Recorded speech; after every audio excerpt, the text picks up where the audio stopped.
What's up, everybody? Wes, Dead Air Knife here with Always.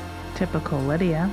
Today's show, we're going to be doing the 2024 soon-to-be classic Nosferatu.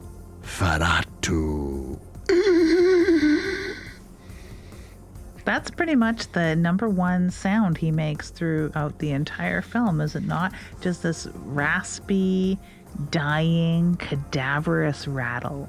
Apparently, old Bill Skarsgård made the deliberate choice to make it almost as if his character wasn't really breathing. And so the raspy way that he spoke and shit was supposed to reflect that, I suppose. But it is very unsettling. Everybody, dear listeners, you've heard analysis of this film from everybody. And now, months later, you're going to hear what we think.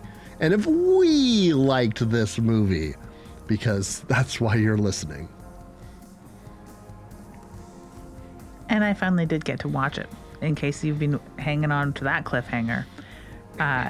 We picked up a copy. Chris was in the US and he found a copy. It was available for purchase now, so I finally got a chance to watch it. I wish now, and I rarely ever say this, I wish I had been able to see it in the theater. Because seeing this on the big screen, as nature intended, would have been good. But I would have needed a very quiet audience, which is a rarity, unless you go well after a premiere has hit, come and gone, and everyone's done watching it. And I would have also needed it to be guaranteed a good theater with no weird glare on the screen or anything like that. Because I've been at theaters that are aging and the screen is not 100%, or there's light leaks in the wrong spots and you're starting to get weird dim spots on the screen, just because they don't give a shit, or proper sound that's not just blasted, like the speakers are all broken. Like, I would have needed it to be a good theater and a good crowd. I don't know if I would have won that gamble, but I still wish I could have seen it on the big screen. I saw this film a couple of weeks after the premiere weekend, and the theater was still quite full. I would say almost completely full. And there was a very common phenomenon, this time I think exacerbated by the fact that certain aspects of this film had become memes.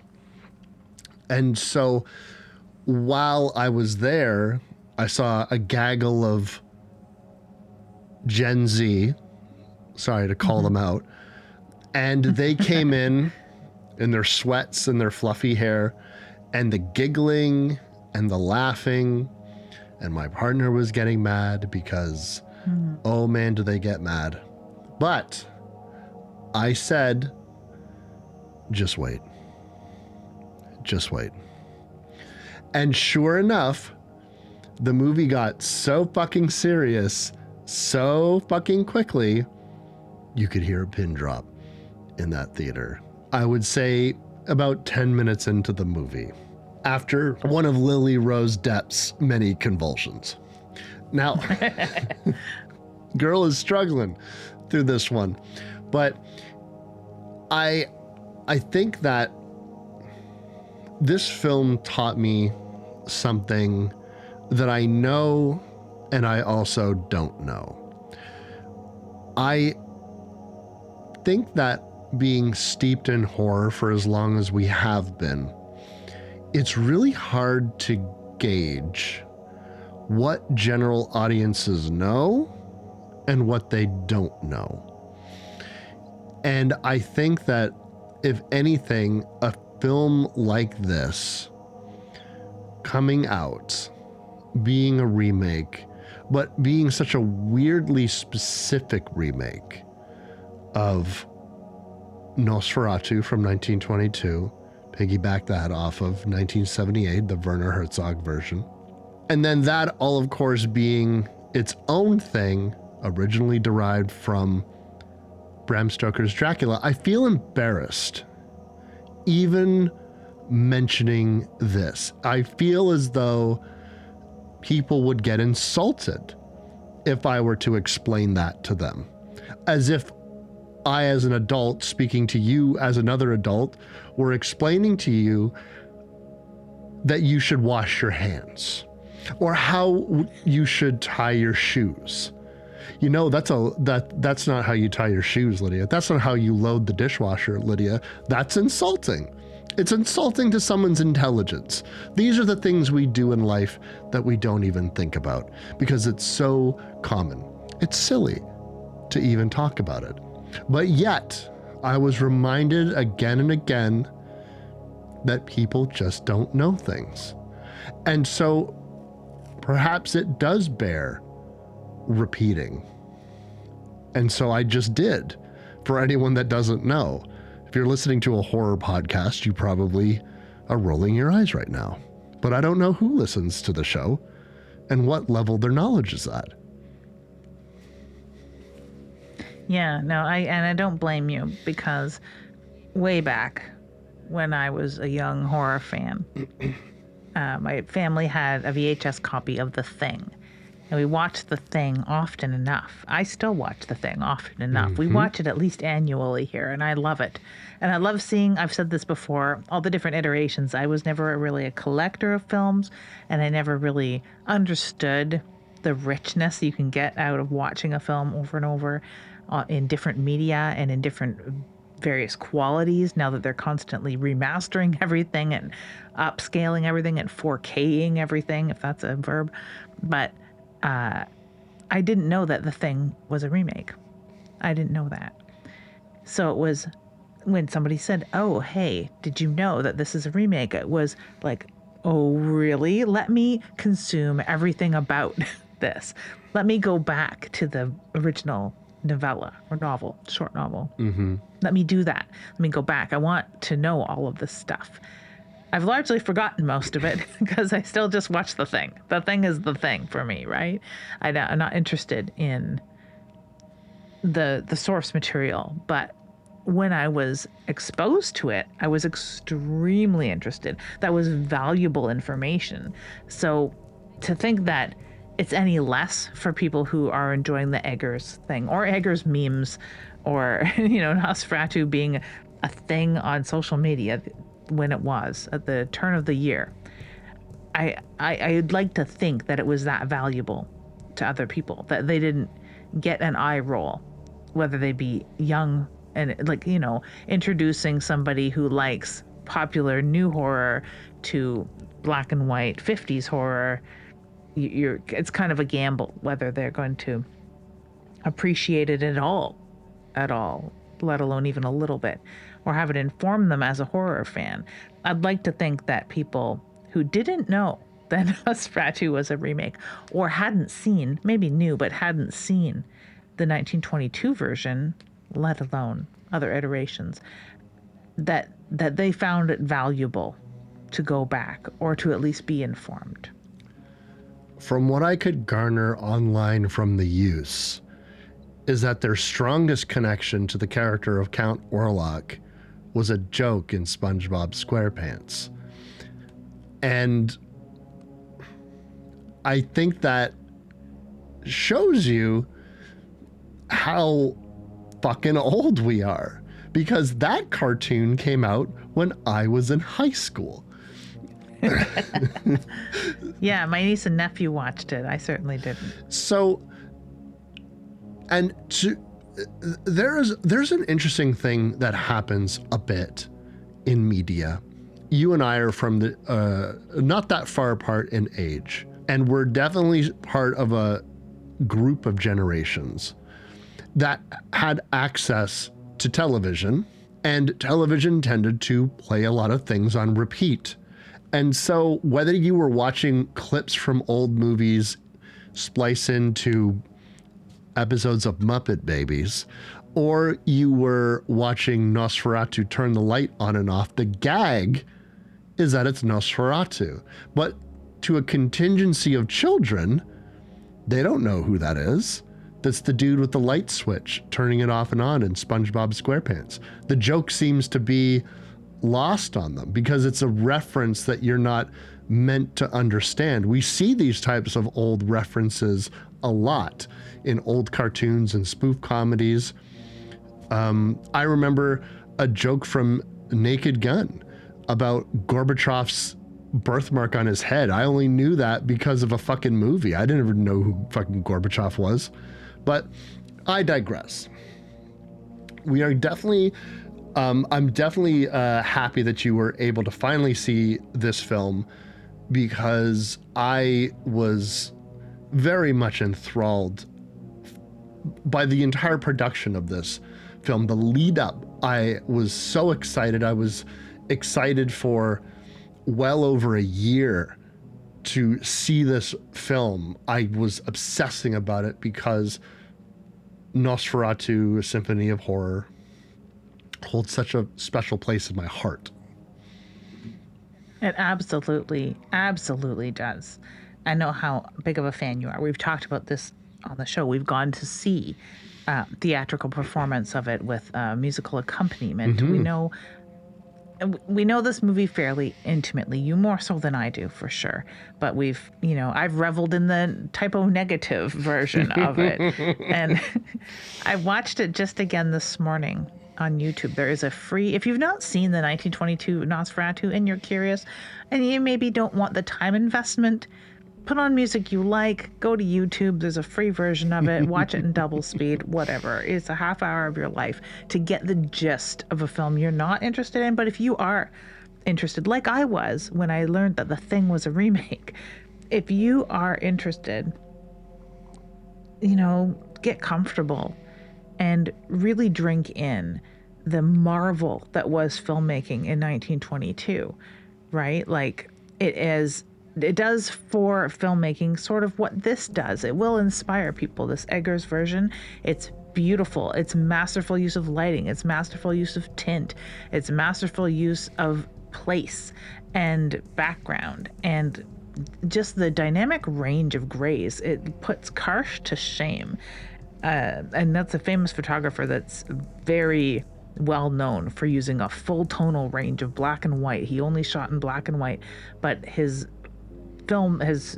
photography is so much like Robert Eggers' filmmaking in that he captures such mood with dark and light and the interplay between them, right? Much like the original Nosferatu.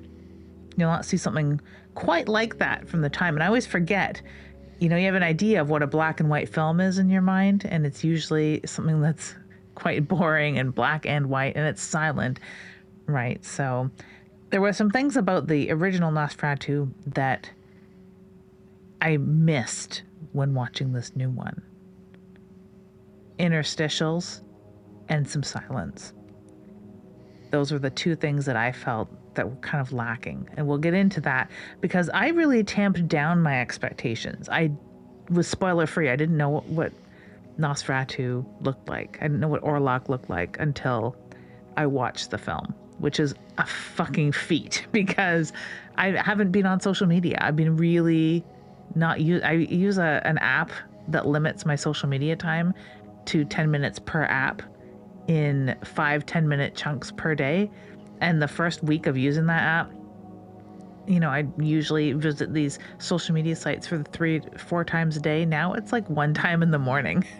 I might look at like Instagram every 3 or 4 days. I don't look at, so there's a very little chance of me getting spoiled.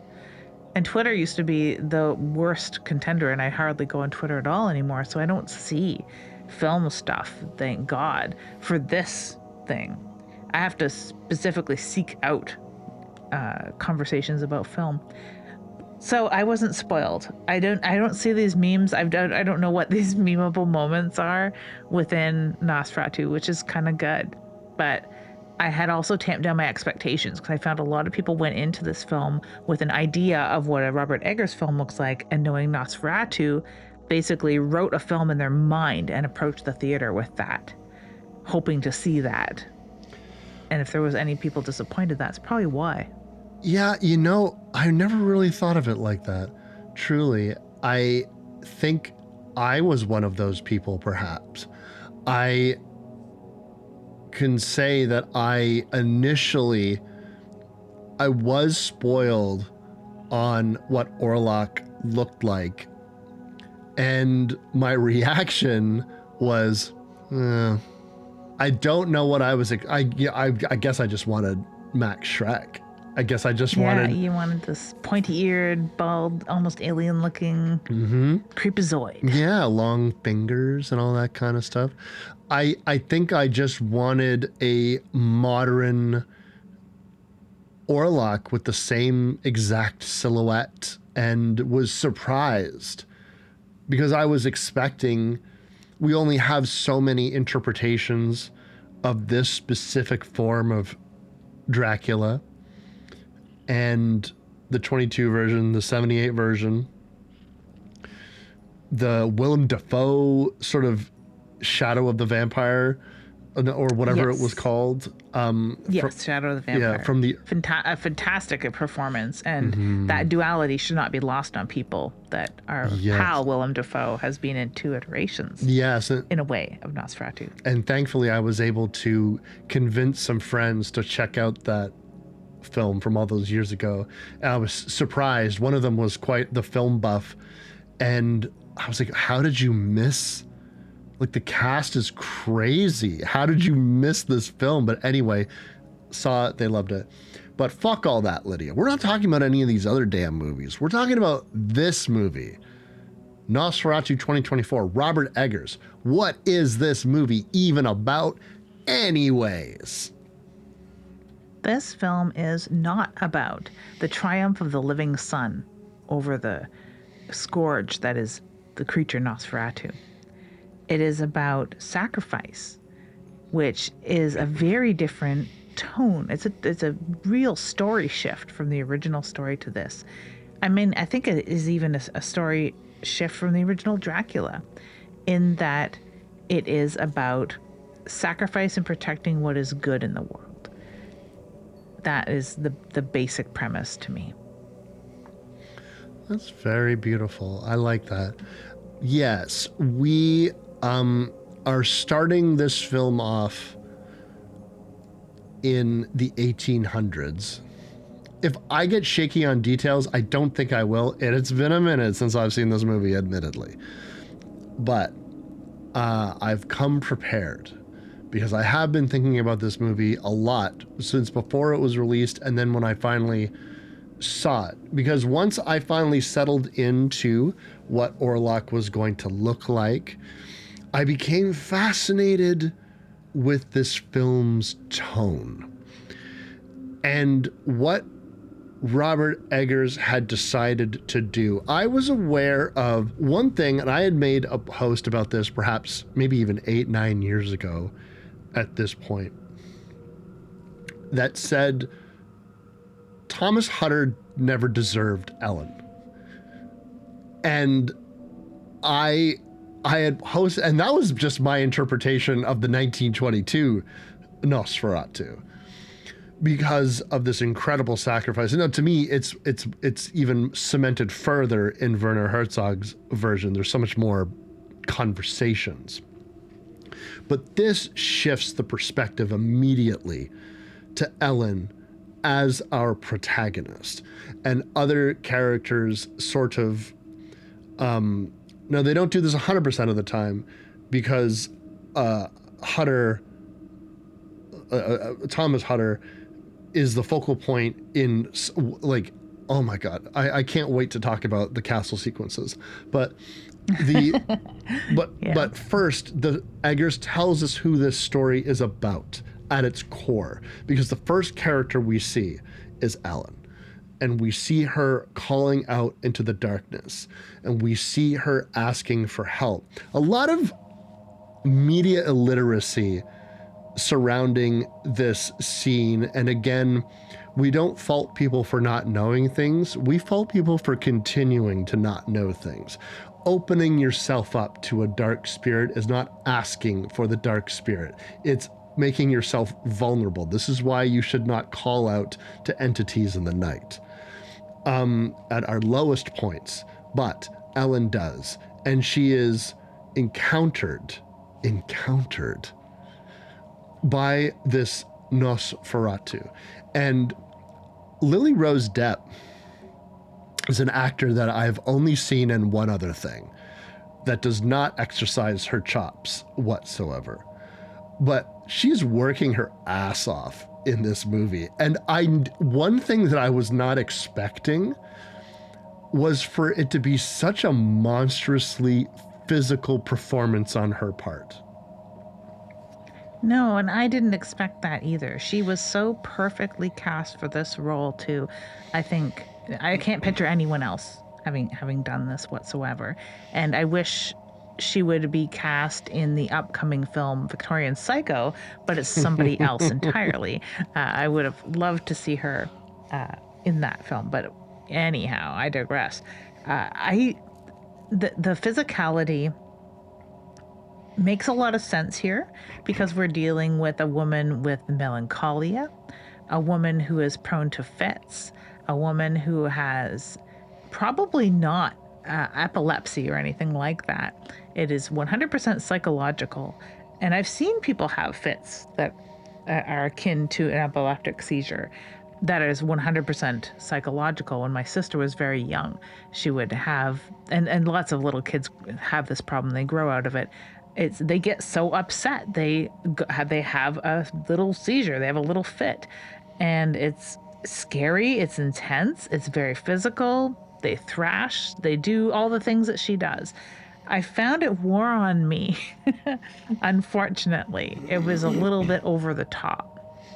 And it's not even like, I don't mean throughout the whole film necessarily, because there's some scenes later on where she is contorting herself in the throes of possession, and it's intense and it works really well. But the first like third of the film, I'm just like, come on, get your womb together, woman. Yeah. Well, there's a lot of wandering womb. Like, it's a good thing her husband returns to get it back in the right spot, because her womb was up probably somewhere in her shoulder. You are going to be dealing with a lot of that old-timey medicine talk, because a lot of this film is a bunch of stiff upper-lipped men standing around this, like, what's to be done with Ellen? Oh, what's to be done? And they're all sort of fretting over her in a very repressed kind of way and trying to figure out what they can do, but at the same time not listening to her, because from their perspective, what she's saying doesn't necessarily make a lot of sense. Now, these additional scenes that start our story off are critical into discussing Robert Eggers' direction of focusing more on Ellen and taking all of the sexual subtext that I literally, and I'm sorry, literally never noticed. And made it text. And even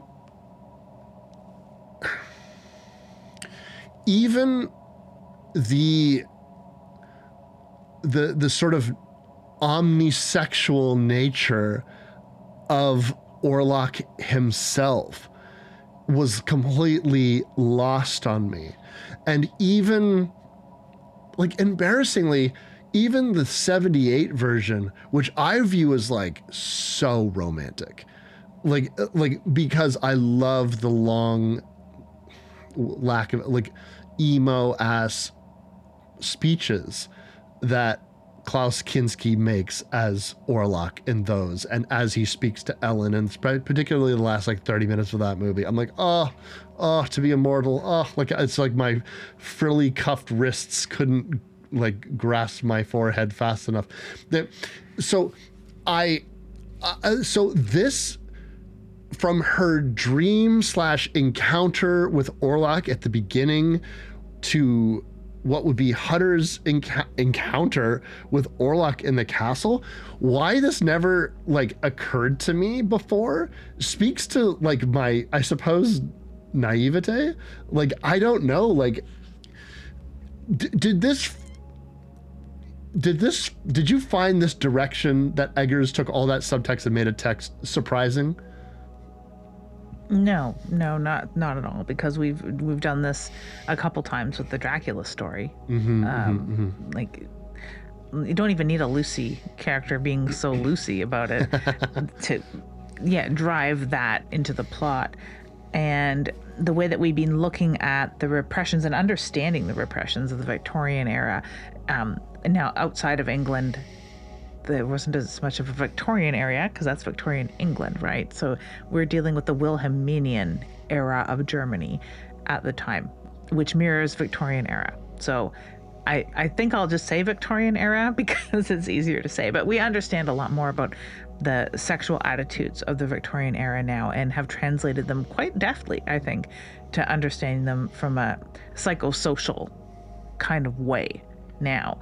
And we like to do that in films, and to we go back and look at Queen Victoria herself and what she went through her mourning period, and the lovers she had or had not, or the bisexuality she had or had not, and really translating it for a modern audience really well. So we can't help but look back at 1938, pre-Weimar Republic Germany, and try and find those notes in there.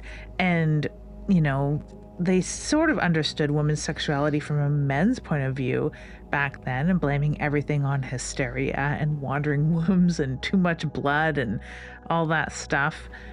So we have that element of the story, because it's not just the yellow wallpaper where we shut her up in a room and let her have these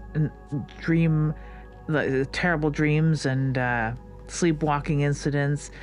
She is a bigger part of the story, so we have to have that expanded and have more explanation for it, and have these semi-orgastic moments when she's being kind of possessed by her visions of Orlok, who I will probably screw up and call Dracula once or twice. That's okay. They can't sue us anymore.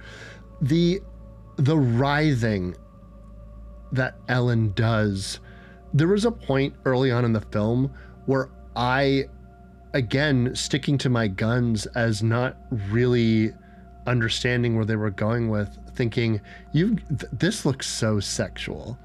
And then I was wondering, oh, you're just being a pervert. Like God forbid a woman like writhe in possession and fear. You just think it's sexual. And I was like, and then later on I was like, no, this is clearly supposed to be sexual. Like there's portions where she's tearing off, like it's a bodice ripper at one point, a clear and simple bodice ripper. And we'd like to think, because we've been told, thanks to the Puritan like phase that England went through and other portions of the world, that if a woman did something like that, everyone would just shrink in fear and be confused by it. But people are people. We've had a sexual nature from the beginning of time.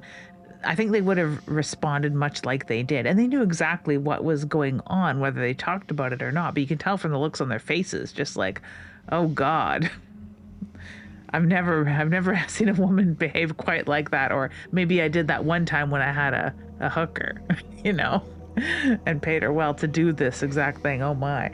I think that's part of why at the beginning some of the fits that she have seem overwrought to me, because there isn't that edge of that is being caused by these visions of this spectral mate in Orlok.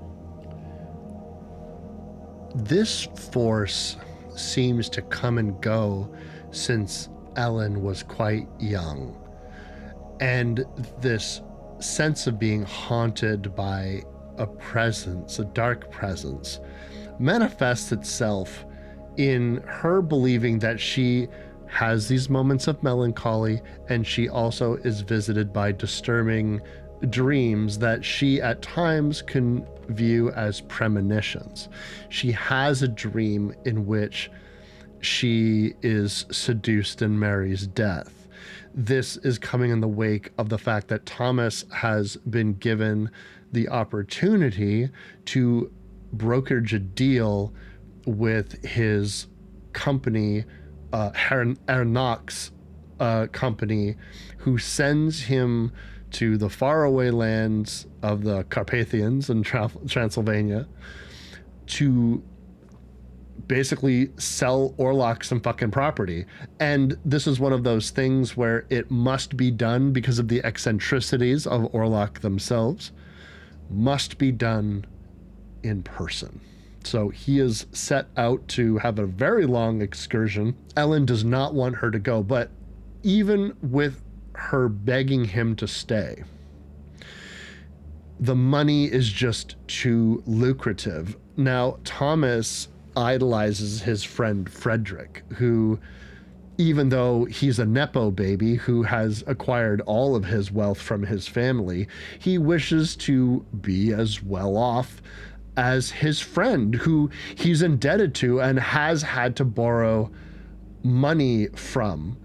And so he takes the job regardless and puts Ellen in the care of Frederick, his wife, Anne, as well, who's also Ellen's friend. The good thing for us is that this causes two things, of course. More people involved in the story. It's not just going to be focused on Orlok and this barrister and his wife. There's a few more people, thank God. And it's opulent. They are well off. So we get to see their gorgeous mansion and the gorgeous beach and the gorgeous graveyard next to the beach. All things that derive from the original, but are told with that richness that Eggers is quite known for. There are very busy maximalist scenes butted up against very minimalist natural scenes. And their house, their outfits, their just way of being really lends itself to that. So we get a lot of the sense of the place and time of 1938 Germany, whether it be like going down city streets that really mirror the original, and really, like, it's hard to have blocked out these ancient streets, I'm sure. From what I understand, they filmed a lot in Prague, but yeah, like, I guess there's still streets that look this great. Like, I don't know how much of it is set. I don't know how much of it is digital. If they manipulated anything, I don't really know. But because they're in a well-off area of a gorgeous, big, old 1938 or a gorgeous, big, old 1838 city, we get some fashion. We get a lot of really cool wall dressings, a lot of really cool decoration in the homes. And it helps really make this film feel more grounded, I think.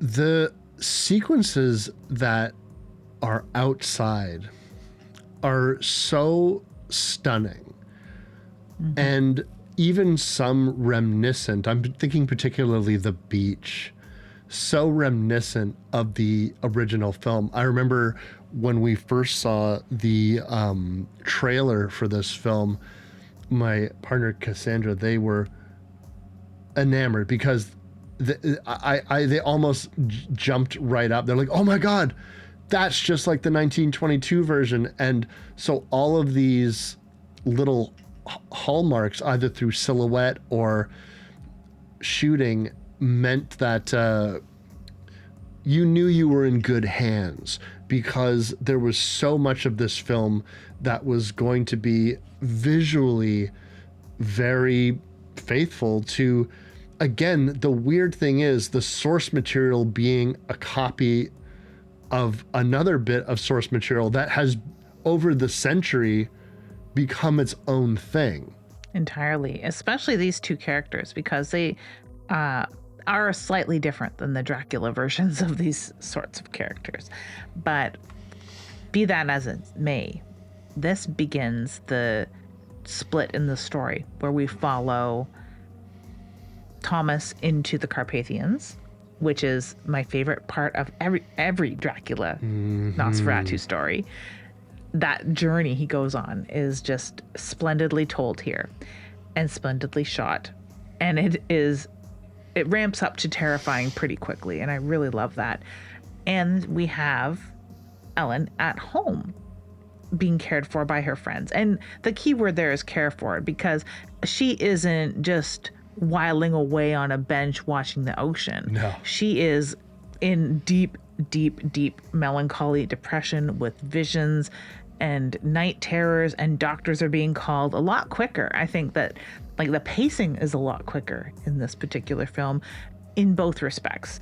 We go to the Carpathians, following Thomas through a ruckus village. He goes to a ruckus inn that is it to me, like, do you find that it's like almost borderline offensive to the Romani people, this scene? It seems like cartoonish. Yes. And I think that there is a shorthand that gives me conflicting feelings when depicting this time frame, these people. In Bram Stoker's novel Dracula, he is not kind to the people, and the characters like pointing out like physical deformities and the improper dress and the improper backwards religion or superstitions of the land and all that kind of stuff. It translates into the films.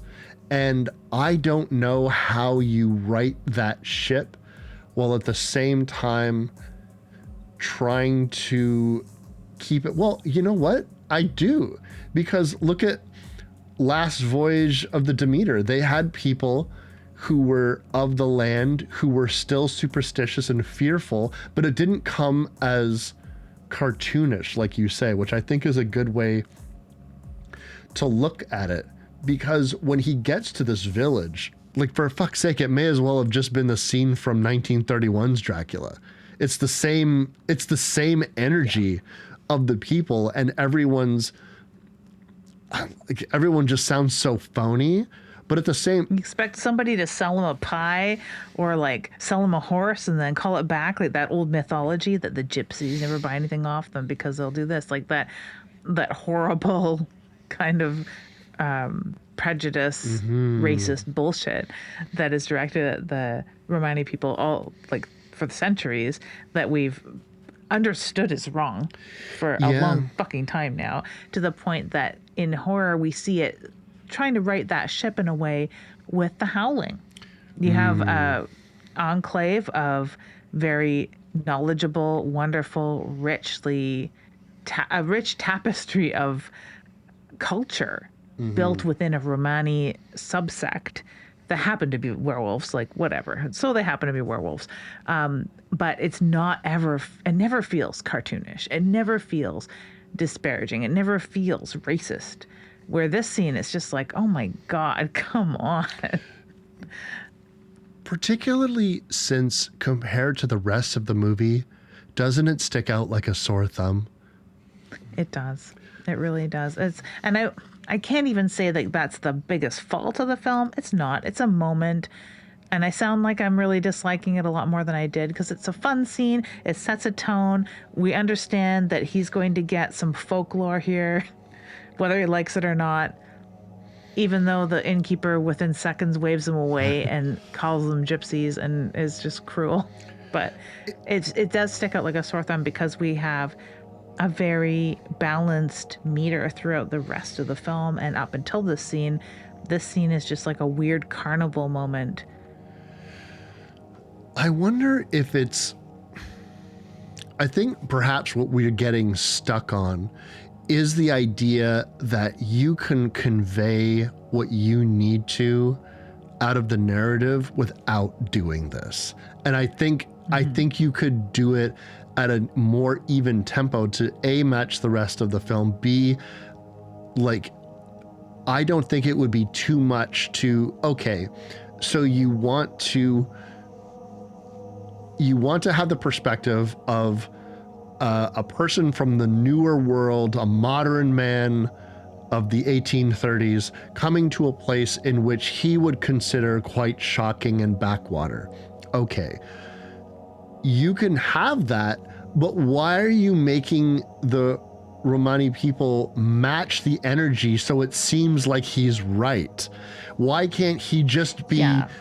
Why can't he has his inquiries about what he'll see in the forest later, and you could see Orlok's frustration with that, but in the film it comes off as Orlok not wanting to talk about his true nature, whereas couldn't you almost make it as though he's more frustrated at Hutter's ignorance, or perhaps looking down on it from his modern world perspective with no respect for perhaps they were doing it for a reason?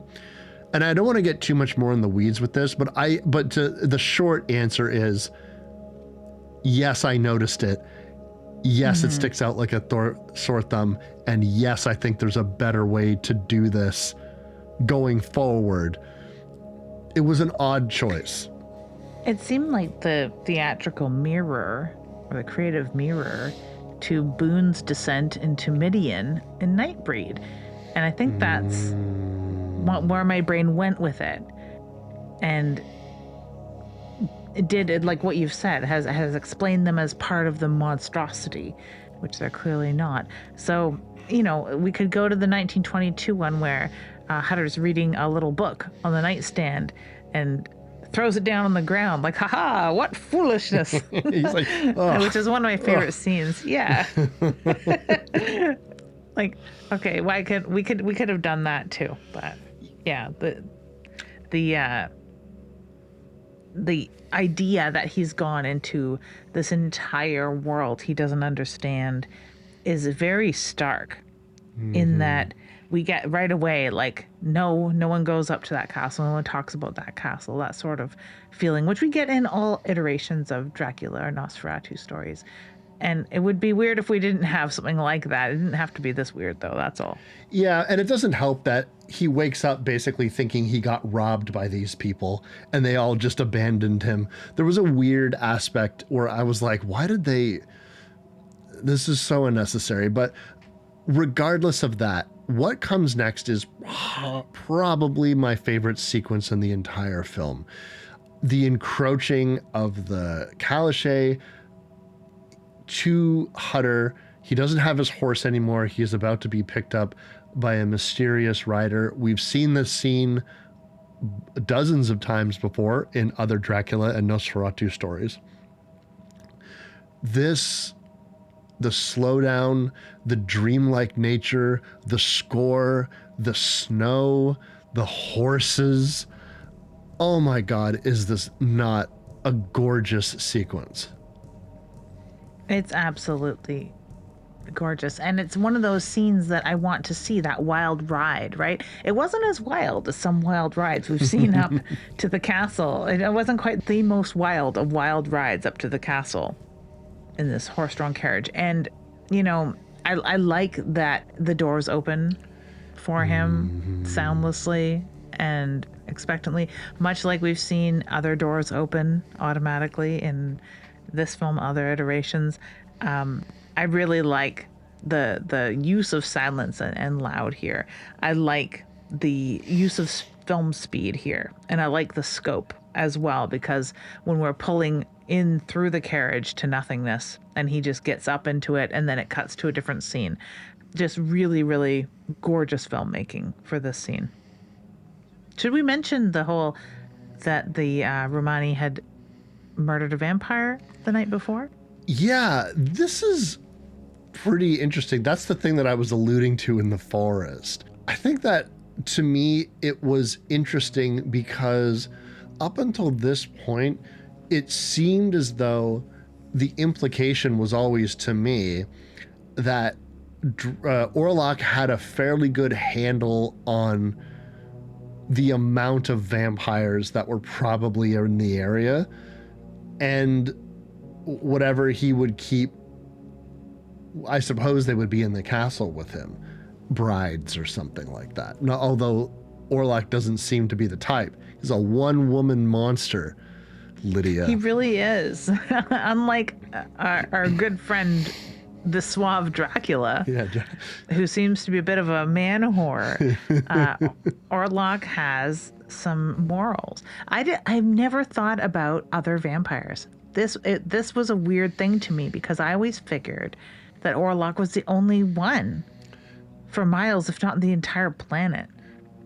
It definitely, when they dive into what a vampire is, it does seem like such a rarity, and that the plague of vampirism is death and eternal death, and your curse is to be a beacon of death while remaining immortal. And part of the pathos of this character would be that they are left to their own devices forever. That's the real torture. It's to be remembered that the curse of vampirism for Orlok was a punishment. So why would you be able to multiply yourself and flourish with other immortals in trench coats and bunker boots? Underworld. Yeah, with awesome music. With awesome music. Yeah, looking hot and listening to awesome music and going to raves every single night.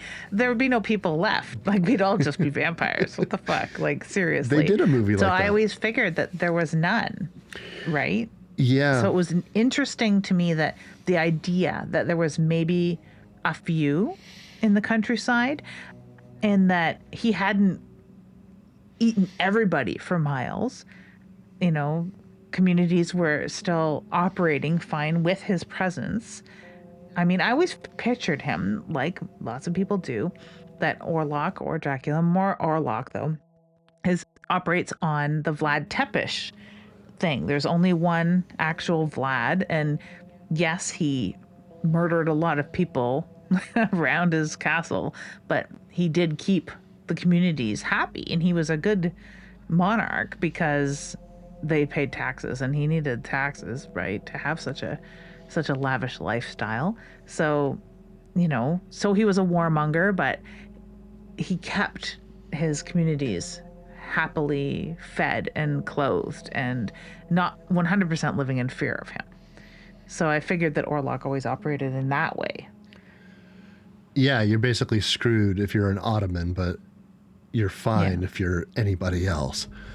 And paying taxes. And paying taxes, of course. The most important thing for any vampire is to get that bag. He uses that bag, by the way, to, I guess, bribe Thomas, but I feel like he exaggerates it to Ellen later. I was like, that's not what he did, really. I was there, Orlok. You're kind of lying. But the sequence in the dining, I was going to say hall. It's like a hovel. It looks like he's... the dining hovel. Yeah, the place is filthy. It really is. And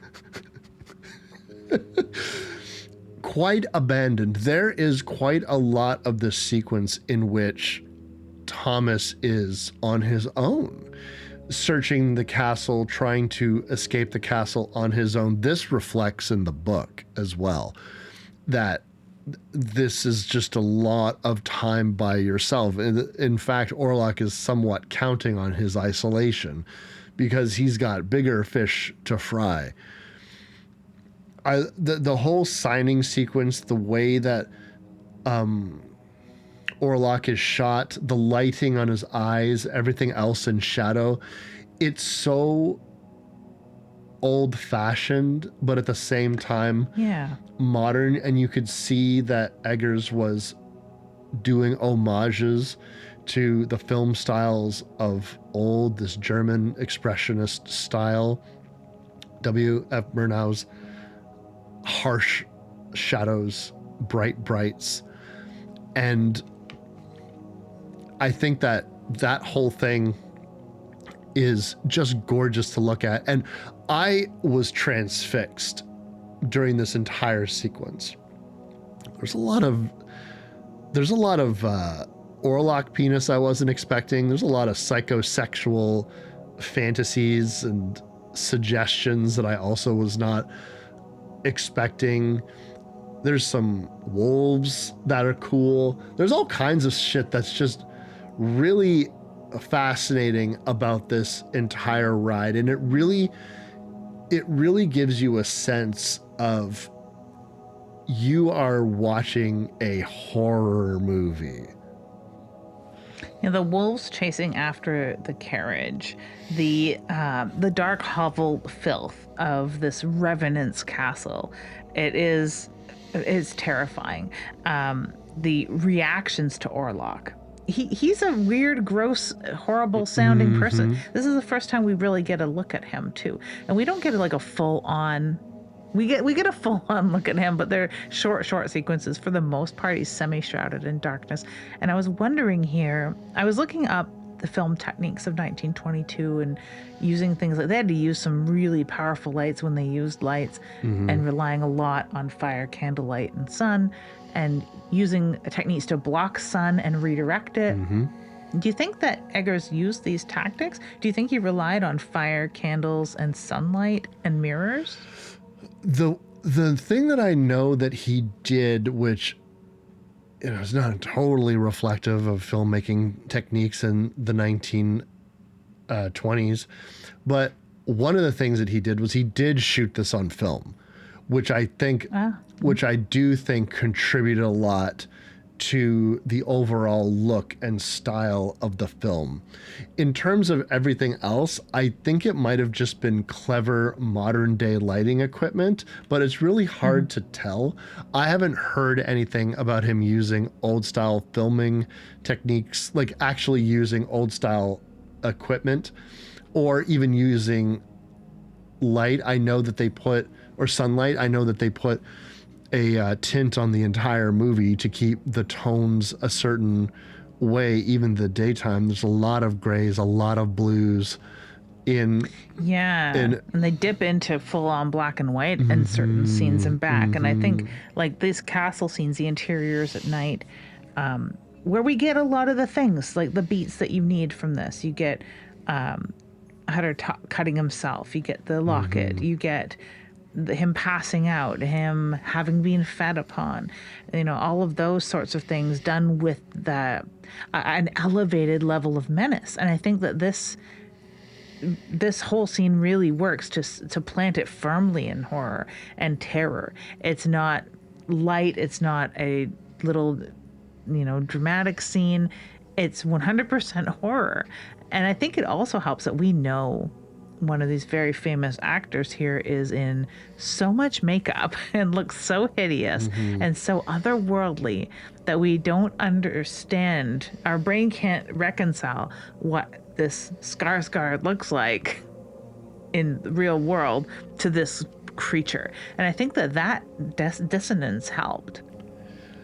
There's also such a hostility to the environment and such a hostility of Orlok himself. There is an aspect of Nosferatu, even some Dracula films, I'm thinking particularly Coppola's, where Dracula has an off-putting appearance. Orlok has an off-putting appearance that never really seems to be addressed. Hutter in the original film only really seems to be slightly terrified of Orlok when he enters his room at night. Whereas Nicholas Hoult, an actor who I've never really seen in anything that I thought he was exceptional at, he's always just fucking there. And this is no offense, this is no offense to him, but his acting in these sequences where he is so fucking scared of, or rightfully so. This is a humongous, scary man who is sounding scary, who is acting aggressive. This is not a friendly environment whatsoever. And it just seems to be like this overall sense of dread and tension in this scene that is so effective. It's so well executed. And this is going to be some of the most faithful, not just to Nosferatu, but to the story that Bram Stoker had originally written. All of these sequences, it feels ripped from the fucking pages of the book. Yes, characters' names are different. Some of the lines are not all the same, but overall, it's incredibly well done. And I don't mean to be just going on and on about this one sequence in a very long movie. It's just that I really want to give it its due. As a fan of horror, as a fan of cinema, as a fan of Dracula, and particularly Nosferatu, this entire sequence is perfection. And so pivotal, so important. We have the wager, we have the terror, we have the introduction of the monster, the real monster here. So it is just such a pivotal scene. And I mean, it's a scene that you could rewatch over and over and over again. And it's a scene also, as fans of the book, like you said, it is ripped from the pages. This is what we want to see, aside from my wanting to see that wild ride up to the castle, you know, and that sort of stuff. We want to see the wolves and we want to hear the wolves. There's certain things that this needs to hit. This scene works so well and does so well. So if anyone was worried that this wouldn't live up to their expectations, this scene would quench all those fears. Unless you don't like the Nosferatu design. That's your own problem. But at the same time, we also know that this might be the last that he sees of anyone for a while, because he's going to be lost in this labyrinth of a castle for a while he's abandoned by his host. Once his host has gotten what he wants, the paperwork, and has him neatly sequestered away from his wife. And he's going to end up on a little odyssey of his own. That fall from the castle is so nasty that I genuinely wonder how he could survive it. It's always a matter of course that he survives that fall, but just the way that this is shot, you're like, holy shit, how did you survive this fall? I really thought by this time in my life I'd have seen Bran Castle. The one person that I know who has gone there a couple times is Nancy Kilpatrick, who died only days ago after a long battle with lung cancer. Yeah, one of our gothic queens here in Canada and a vampire author par excellence. So she did the goth, yes. The goth Bible, or the goth, yeah. Yeah, she did. Yeah, she did. And a lot of other books and vampire books along the way. And she often went to Bran Castle, like quite a few times. She also had a big knack of going to different ossuaries in different churches in Europe. So just a real hero. But I really thought that by this time in my life, I'd have seen Bran Castle up close. Why? Why are they always perched so precariously on cliffs over the ocean? I'll never know. But yeah, he makes the fall and ends up in the care of the same Romani that scared the hell out of him just days before. It's one thing that I want to mention is we learn quite early that Nock is fucking crazy. Yes. Oh my. And is that a quick descent into Renfield territory? Holy. I really, really, really enjoyed Simon McBurney's performance in this. It's one of my favorite performances in the entire film.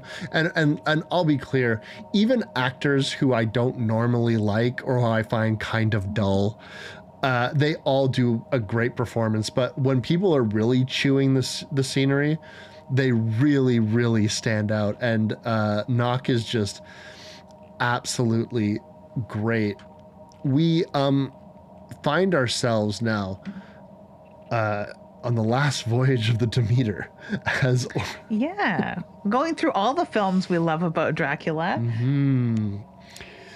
This they don't spend a whole hell of a lot of time on this because, like, God knows why would you? They didn't spend a whole lot of time in it really in any adaptation except for the whole movie that's about it. But Orlok does eventually make his way. and brings this plague with him. I like this scene quite a bit because I think that there's been that interest in the Captain's Log chapter, and there's been more interest in Dracula's guest thanks to Dacre Stoker and the Stoker estate. So, like, I think that there's more cultural knowledge about this voyage. It's not just an end note. It's not just, it's not just he leaves the castle in a coffin somehow. Flash forward to a wrecked boat with nobody on it but rats. It's nice to have seen some of that. I was worried we wouldn't get much of the scenes on the ship. Now, it is Nosferatu. It's a retelling of Nosferatu in many ways. So it has to have those epic chiaroscuro, shadow-lit scenes on the boat, right? Or it has to have some Last Voyage of the Demeter kind of scenes in it. We have to have rats on the ship and dead people and people being thrown overboard. We have to, right? So I was really glad that it was here too.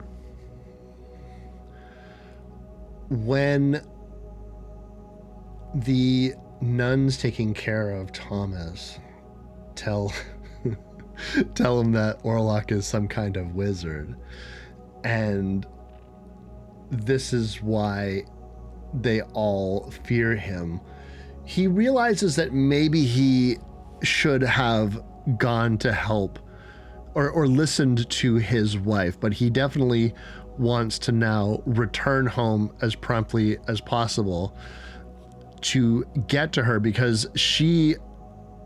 the shadow techniques, I think, are so writ large. When we're seeing Orlok's hand sort of clutch over the horizon of the city, and it's like this big budget grandiose version of the hand on the wall, right? Like, that's definitely what they're evoking with a shot like this.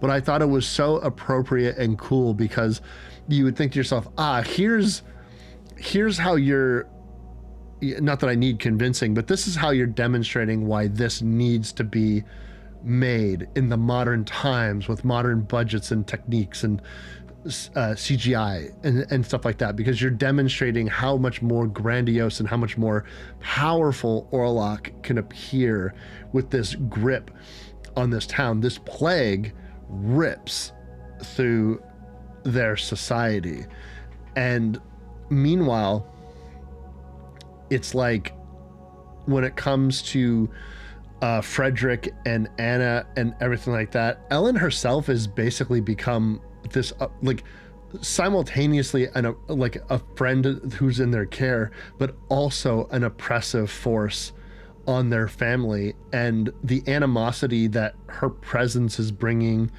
Frederick, for example, like, really can't be denied. And I was finding myself really enjoying these scenes just for the acting. Like, I watch a lot of stuff in which acting can be considered to be a secondary consideration, let's say.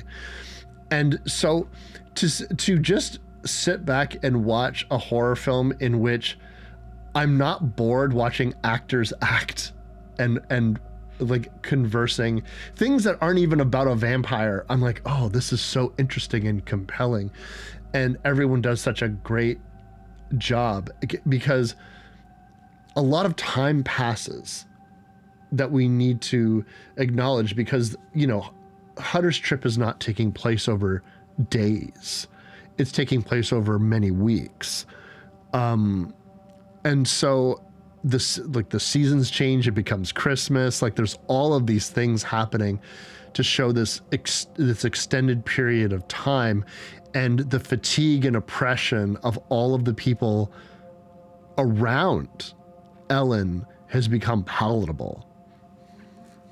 Yeah, it's one thing to have an emo friend for a weekend, but 6 weeks of this, and he's overdue, so it's probably been more like 12 weeks.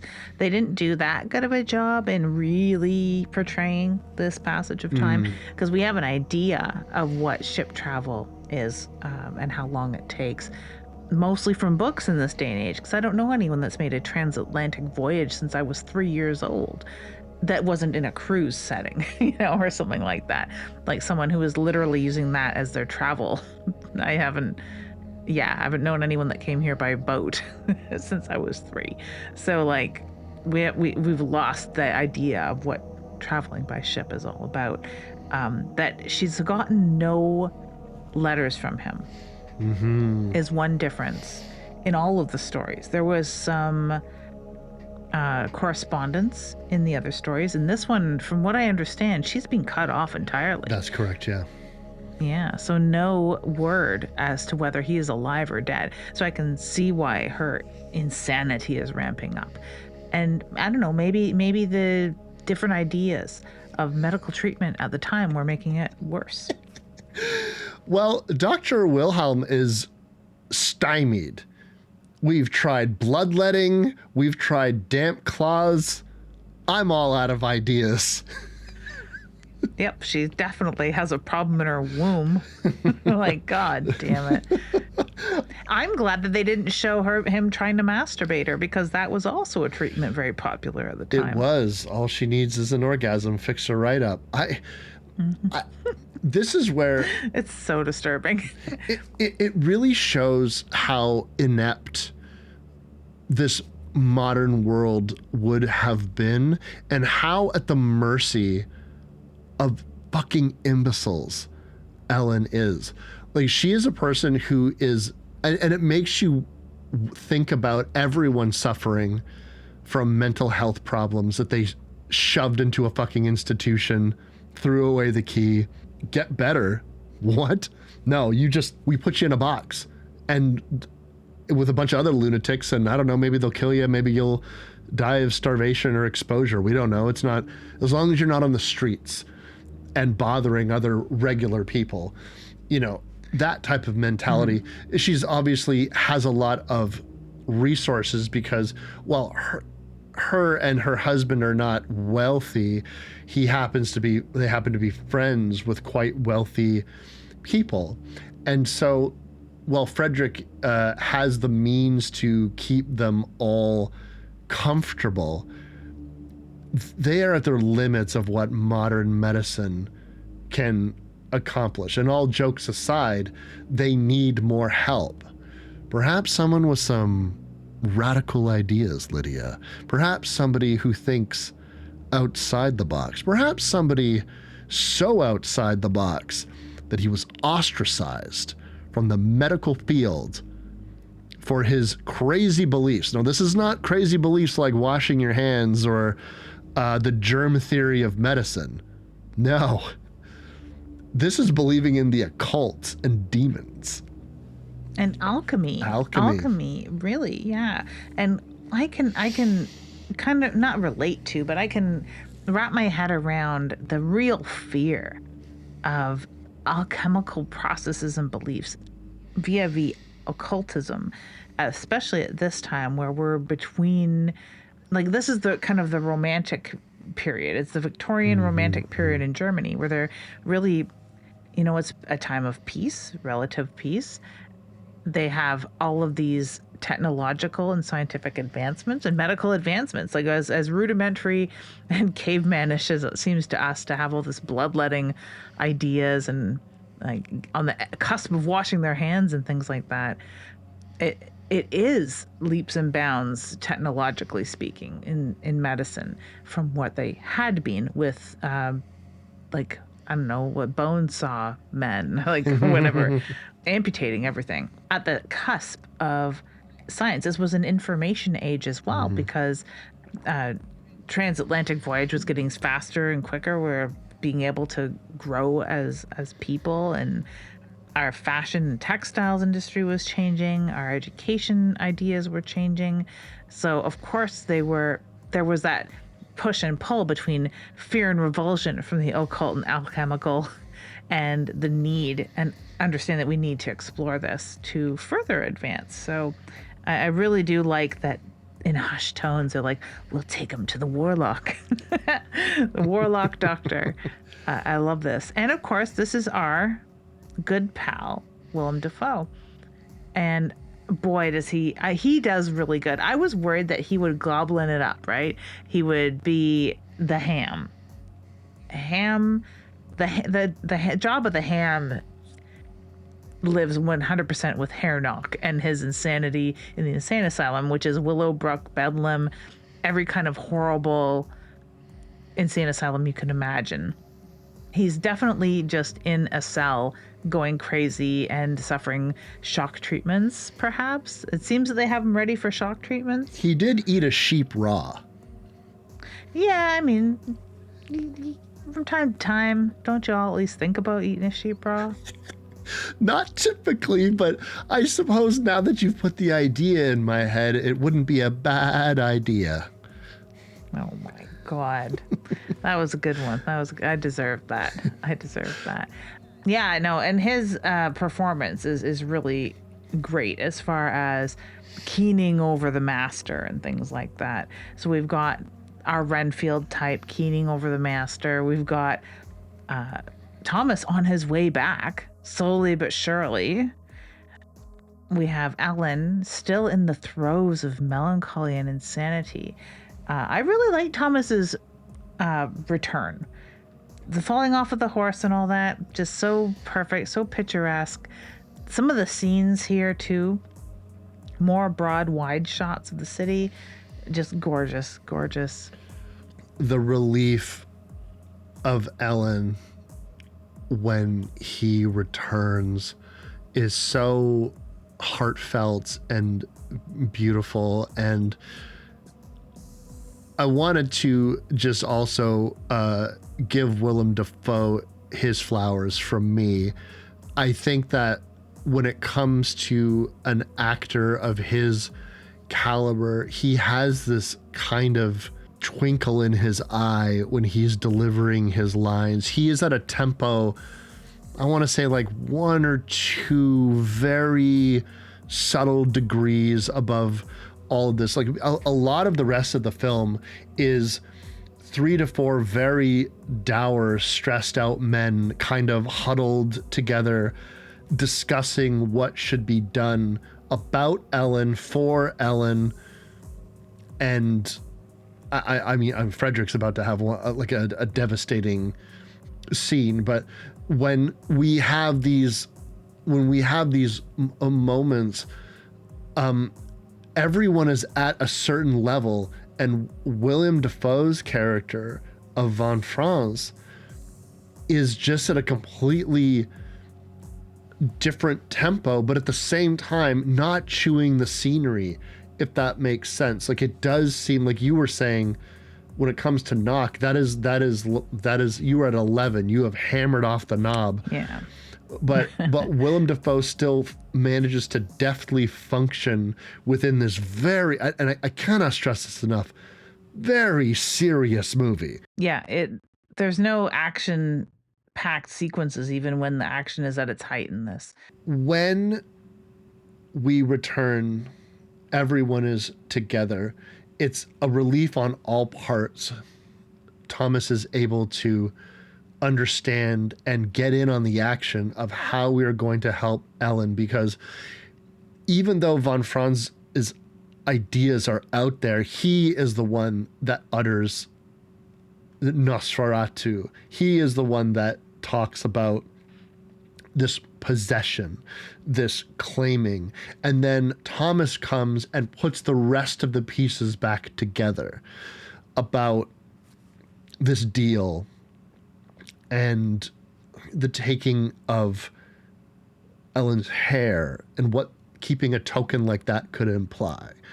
And also this attempt to create solutions.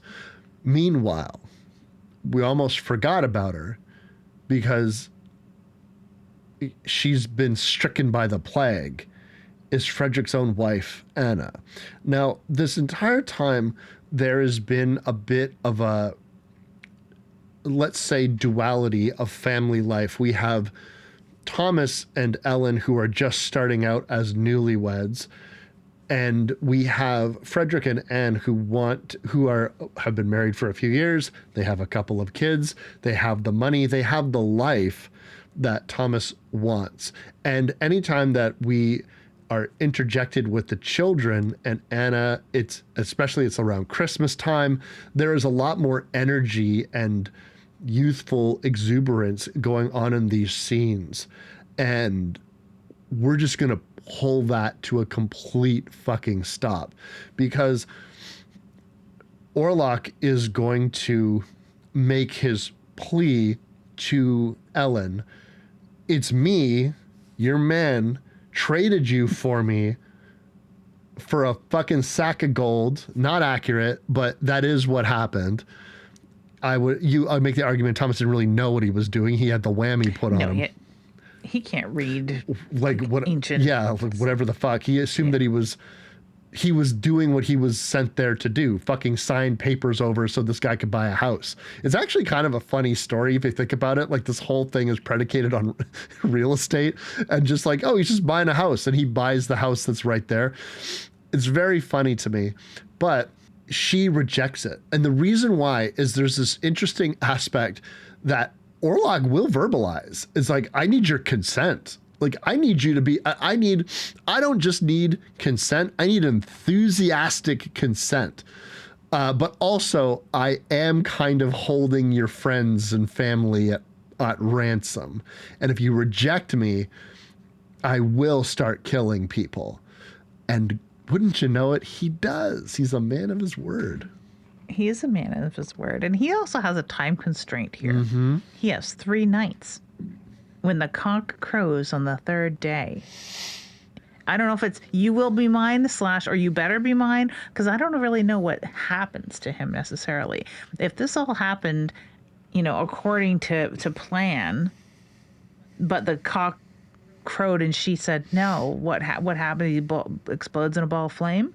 Like, he moves on to the next girl? I don't know. I don't know. What kills the husband, I guess. That's the threat. But then he has nothing left to take from her. And so I suppose the final straw would either be he would destroy her. He's like, I need my cock to crow, and that's not going to happen. So yeah, I know. Yeah. We are fucking 5. Because we're 5, his Rasputin look worked very well for me with the size of his schlong, because it was supposed to be quite large, I suppose, because he was flaccid when we see it, and it's big. Yeah. And also was Gregory Rasputin's schlong. So he's got this big Rasputin look going on and this big schlong, and he's like, it's all about he wants to do her, or wants her to get on it, or whatever. So it's interesting that they also had that choice of him having this big dick. A lot of the memes are about how the entire film is predicated on the fact that this monster wants to fuck this girl so bad. Like, it's so fucking hysterical that when I would see the memes, I would say, it couldn't possibly be this blatant. And he's practically begging her for that connection. And it comes off as extra creepy and threatening, because he is so, like, Lily Rose Depp is so small, and fucking Bill Skarsgård is humongous. He truly is. It makes it even worse. I know. The nails, the constant clasping of the hands. One detail I love on Orlok that I focus on almost every single time he's nude, which is enough times, is the bite on his own chest.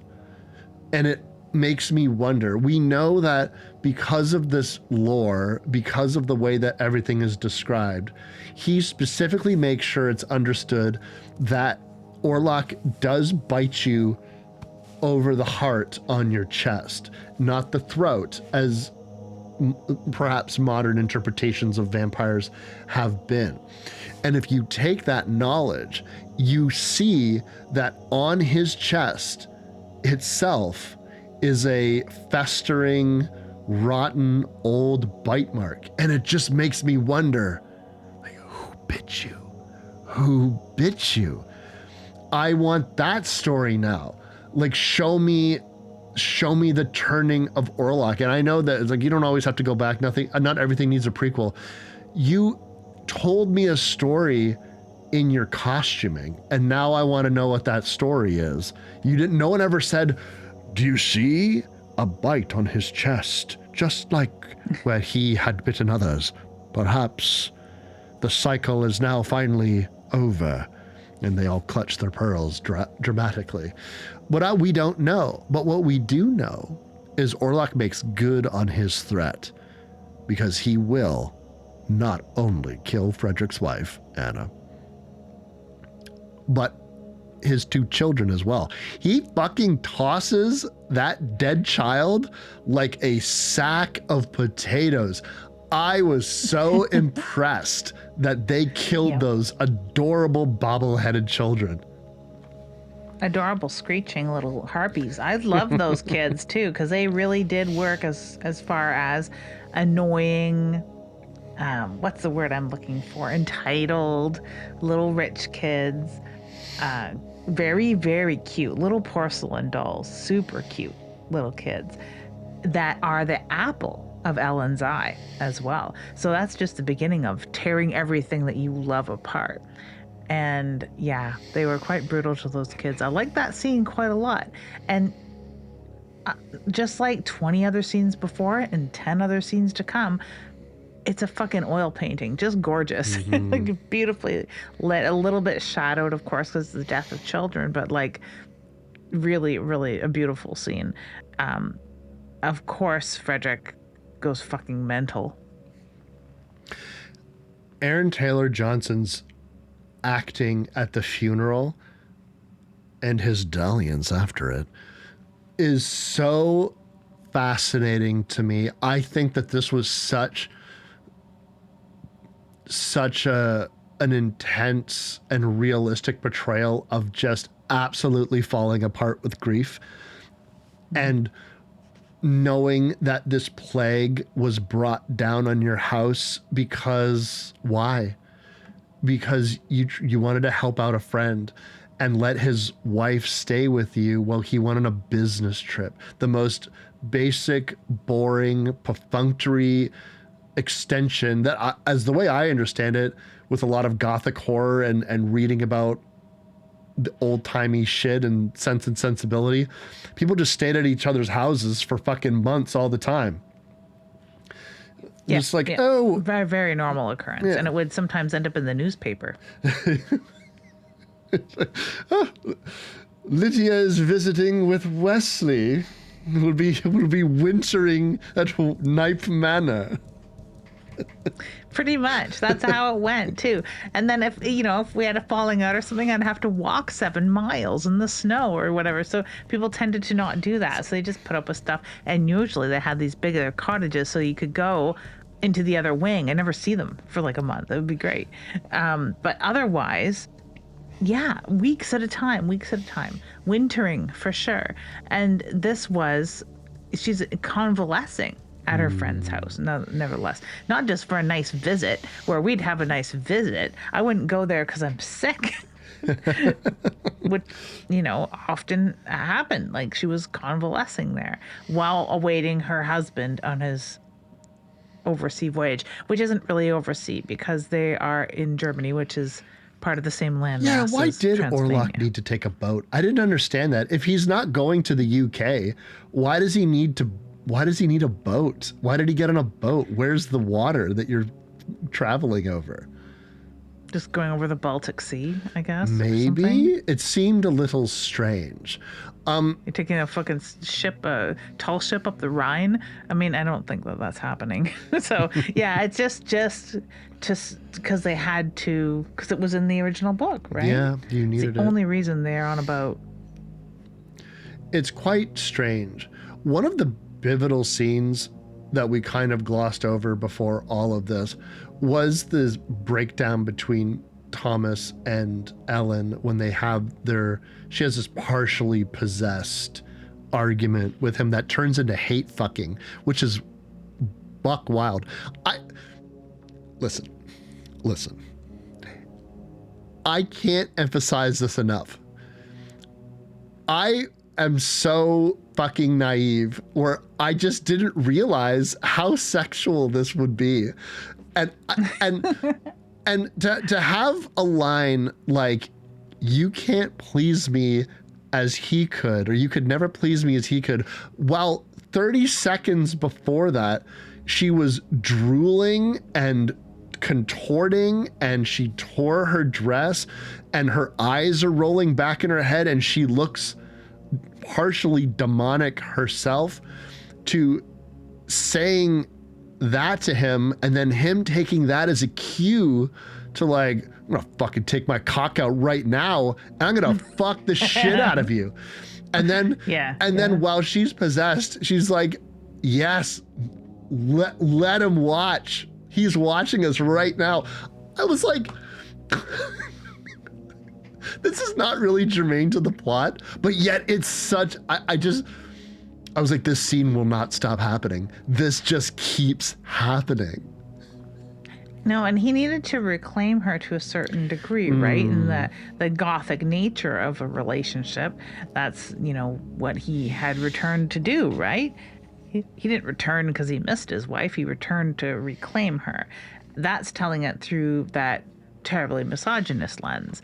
But at this point, it's her forcing him to prove to her that he can be half the man that her spectral lover is. That's going to be hard because we've seen that thing flaccid. I can't imagine when it's hard. That's a tall order for anyone.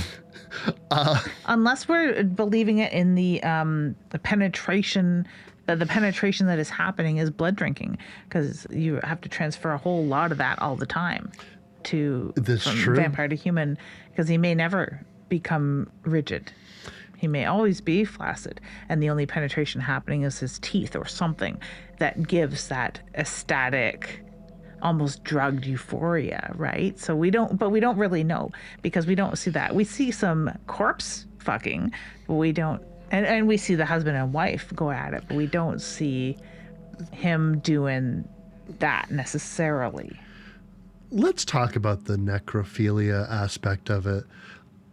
This was something that I was spoiled on before the movie happened, because there was quite a few people online that were in quite a tizzy over it.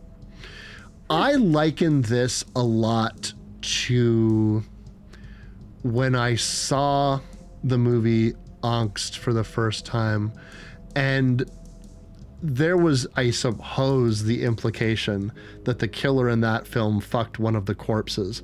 However, we just saw him kind of wake up later with his pants around his ankles, and I guess that was the interpretation. I found the whole thing quite mild and not worthy of comment.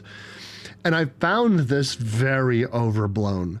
Like, yes, it's obvious. It's obvious what happened. Yes, it's obvious that he went into her crypt. Yes, it's obvious that they found him dead with his pants down around his ankles on top of her. This dude who was so obsessed with his wife to the point in which, even in death, that obsession could not be sated. I get that, but it's not graphic. They don't show anything. It's just, it's all implied. And I really think that people need to grow up a little bit. Like, I don't mind people commenting on it, because it's a fucking movie. You're supposed to comment on it. It's supposed to make you feel things. And I think that this was very tastefully done for quite the taboo subject matter. Truly. But I definitely think that people who could be offended by the mere notion of this, like, are we children? Are we children? Considering that if she were to be going at it with Orlok, she would be banging a corpse, basically, because he is the walking dead, right? Like, they do understand that he's a living undead, and the necrophilia is sort of the name of the game. That's sort of what is the whole movie's kind of about. Yeah. Like, that's, you know, Yeah. I've seen other films that do it as tastefully, where it is implied, and you have to really be sold on the idea that necrophilia has occurred. Yeah. Gift, yeah, like with Perry Farrell and his wife Casey Nicolai, and he dresses up her corpse and he bathes her corpse and he sets her corpse in the bed and he does all these things, like it's all leading up to like what would be otherwise a very romantic interlude, and then next scene and he's showering, sort of thing. I haven't seen that movie in a long time, so I don't remember the exact, but that's how a lot of these sorts of scenes go. And you have to really believe that that person did the thing, right? So we could give him the benefit of the doubt and say he got to that point just to feel flesh on flesh again, and succumbed to illness at that point. He could have not carried through with it. But yeah, because it is all implied. It is otherwise kind of beautiful and sad in that gothic, tragic, quasi-romantic way. They have a moment all together. Our heroes, they've got a plan, Lydia. The plan, as France implies, the rallying point is going to be all of these gentlemen are going to lay siege on Orlok's home, and they are going to put this demon to rest. Ellen will stay behind to be safe. Now, Frederick does put a bit of a kink in that plan by dying. I don't know if he died of plague or if died of what, like, I don't know, he broke his dick on his corpse. I don't know, but he's dead. And so now they're a man down, but that's okay because you have the good doctor, Wilhelm, and we have von Franz and we have Thomas, and they're going to go and take care of this literal plague on the house of the Hutters. And we know that this particular story ends in a certain way, but we're not the only one that knows that. Franz also knows that, and Ellen also knows that, knows what the premonitions are leading up to. And von Franz knows the real way to eliminate this. And he is only creating a ruse to keep Thomas occupied while this occurs. Basically, and I like this idea that the whole film is laid out on the tapestry. The whole film, the end of the film is what you read in von Franz's books. We know von Franz knows his stuff because he is von Franz Thrall Patrol, and he likes to set the thralls on fire, or the potential thralls.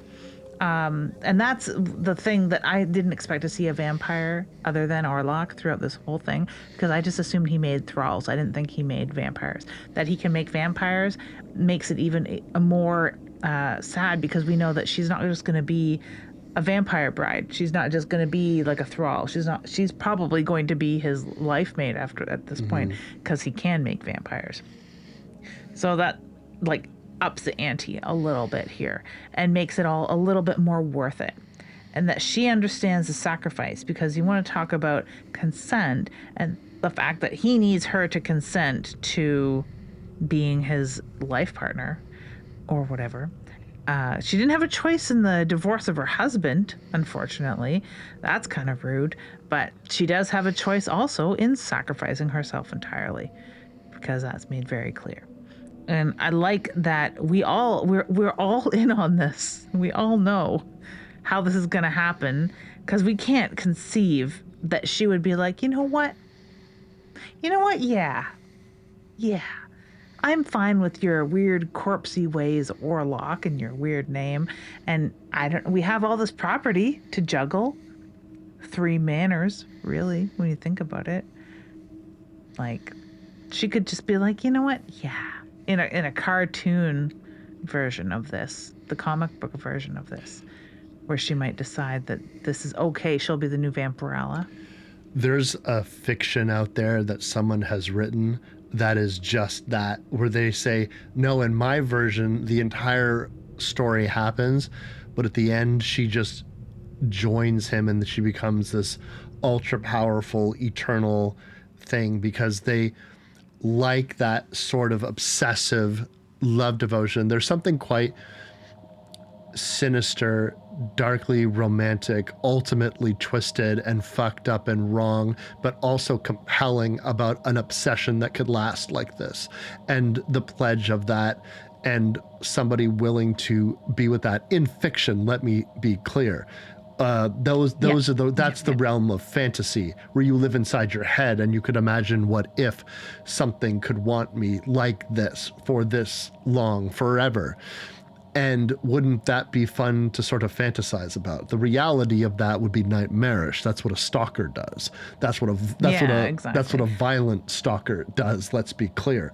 And many people are faced with that every day. So I think that within the realm of fantasy, however, it can be quite compelling. Although I do want to point out that when they kiss, I just imagine that he stinks to high heaven. Oh, the smell. Oh my, of dying blood and rotten garlic and just sewage, animal pelts. Yeah, all those smells. He doesn't seem to be the most hygienic dude, but maybe he goes to Lush every other day, bath bombs it out. We don't know. Yeah. And so when they get to the manor, the Grindelwald Manor, which I love that name, we find a coffin, we find plagues of rats, we find the still shot that was in a lot of the advertisements for this film. We would see Willem Dafoe in that kind of stuff. What we weren't expecting was like a fucking Jack in the Box fucking knocks inside that goddamn coffin. Well, we know how to cure that, don't we? Douse it with gas and set it on fire. That will fix everything. And it creates another tone in this. This is a very dark, deep shadow, firelight. We had a mirror of all of this when Hutter was first visiting Orlok in the castle. That's the last time that we had this sort of mirror. And in between that, some of the scenes that we had after the fire where Hutter was returning to town or the girls were in town and we had those like vast vistas of the cityscape and things like that. We have them right around this time as well, where we have the guys heading to Grunwald Manor on the boat and just the most beautiful cityscape you've ever seen, like breathtakingly beautiful. There's a few of these long shots that Eggers does in all of his films, I find, that just paint what you ought to be feeling emotionally on film. And even if the subject matter isn't portraying the thing that is supposed to elicit that emotion, it does somehow. And it's just the same sort of thing that you get from seeing Rembrandt's Potato Eaters. It's a bunch of people and potatoes, but it's a whole mood because of color and tone and the use of light, and the same thing's going on here. So we go from just like that expectation of the journey they're about to be on as they're paddling up toward the manor and what they encounter inside of it. Just fantastic filmmaking at this point. Orlok does make his way back to Ellen, and it all comes down to this, the willing sacrifice of Ellen Hutter. Now, this is a theme that is in all interpretations of Nosferatu, Ellen Hutter's sacrifice. The success of that sacrifice in how they save Thomas is not always consistent, but this is fairly consistent. When Ellen submits to Orlok and they share an embrace and they kiss and he begins to feed on her, whether or not they're having sex, I'll be honest with you, I couldn't tell. But because it was very writhy, he was very slow, thrusty. He's naked, so I don't know. But certainly the moment in which she clutches him to her breast and he tries to get up because, you know, he does know that the sun is coming up, and she says sort of weekly more. Ugh, that type of stuff just works on me. I find this type of shit very compelling, and I was enthralled. This brings to the rising of the sun and the death of Count Orlok.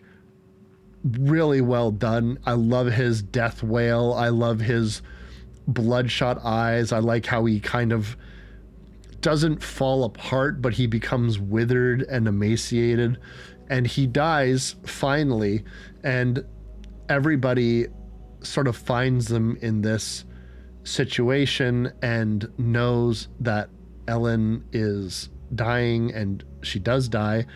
And don't worry, her cat gets saved by von Franz, who I'm assuming, based off of his hovel, just takes cats. Just, but Which is good. It's good that the cat made it throughout all of this. It's a shame that she passes away, because I would like to see versions where she really did triumph with her sacrifice.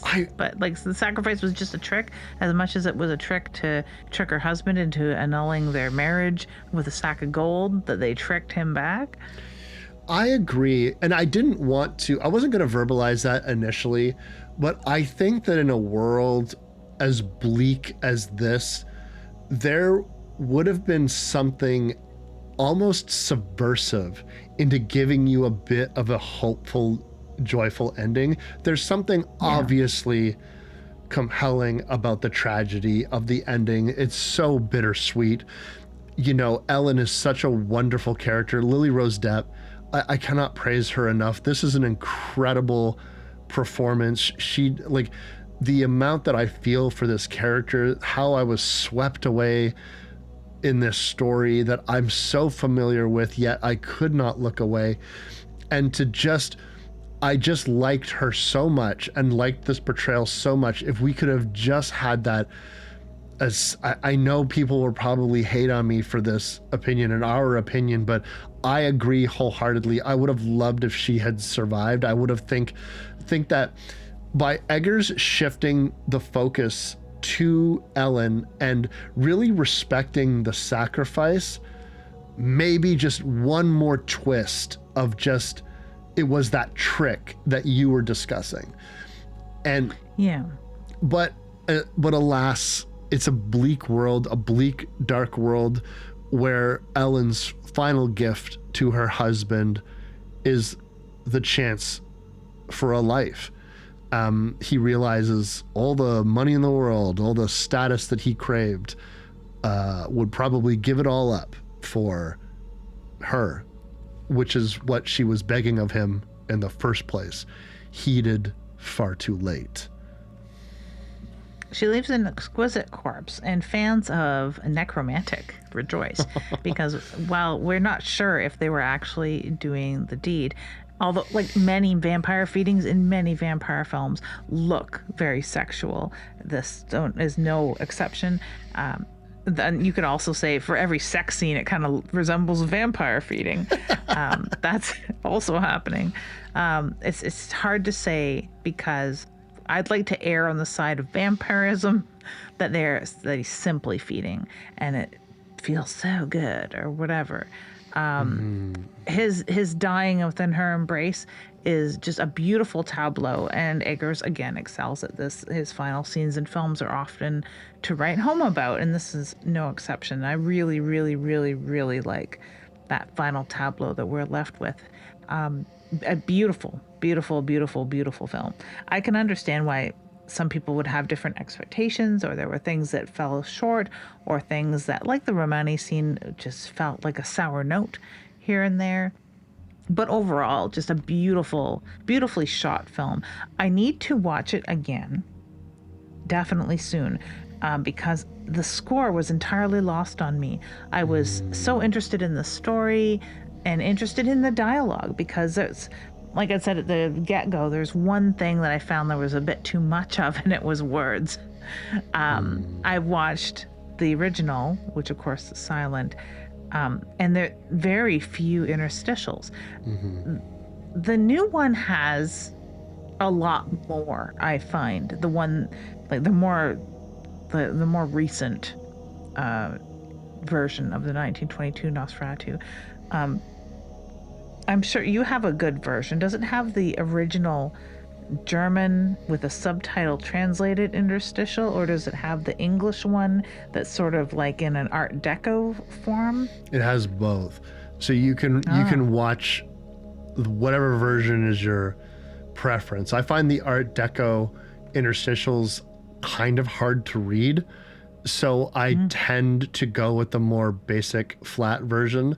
Of course, the first version of Nosferatu 1922 I ever saw was like in one of those like multi-packs of like 50 movies where it's all public domain films. So that was a very bare bones shitty copy of it. I have a Kino version of it now that has the two. They did the same treatment on the Cabinet of Dr. Caligari, if you've ever seen the really good version of that film.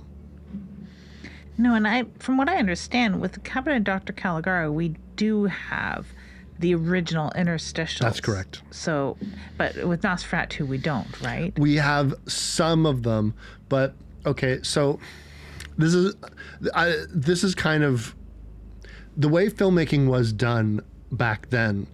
Was when you had a version of the film, whatever home country, in this case, Murnau would have released this in Germany.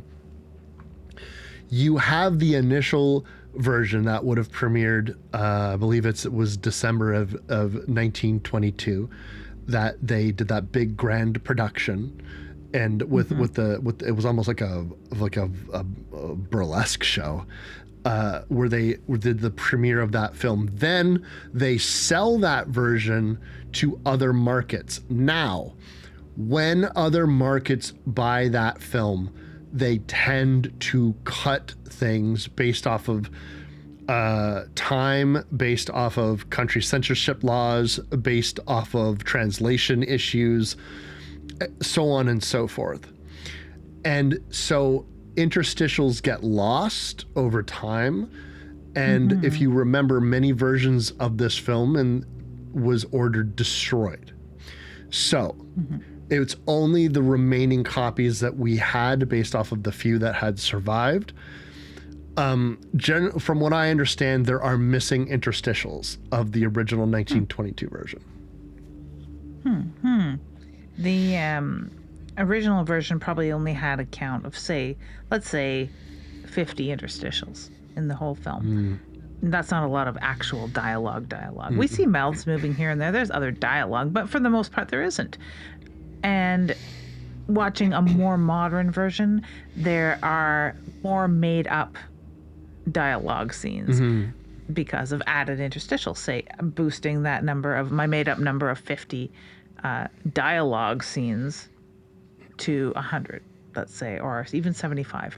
It's more. So I expected that there would be a lot more scenes of silence or people using their body language to convey information. There was a lot of dialogue.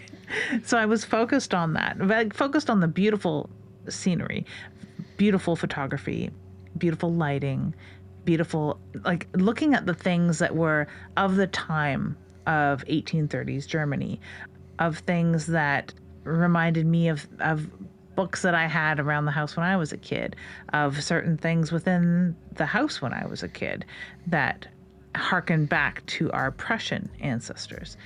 And like, I was very hooked on all that I didn't even notice a score. Couldn't even tell you if it was good, what instruments predominated, what scenes had swelling scores, what scenes were quiet. Like, I couldn't even tell you.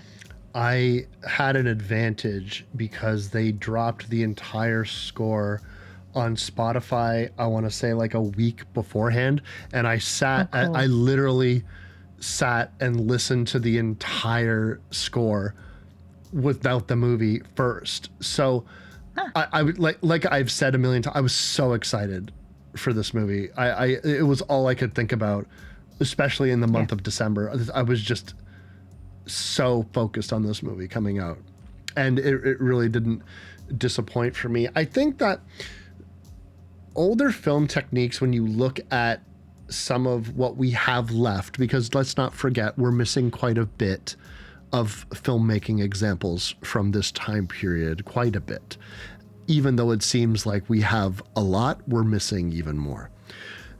Oh, hell yeah. And even the versions we have, I'm thinking specifically about Phantom of the Opera, I'm thinking about Metropolis, that's like 1925, 1926, respectively.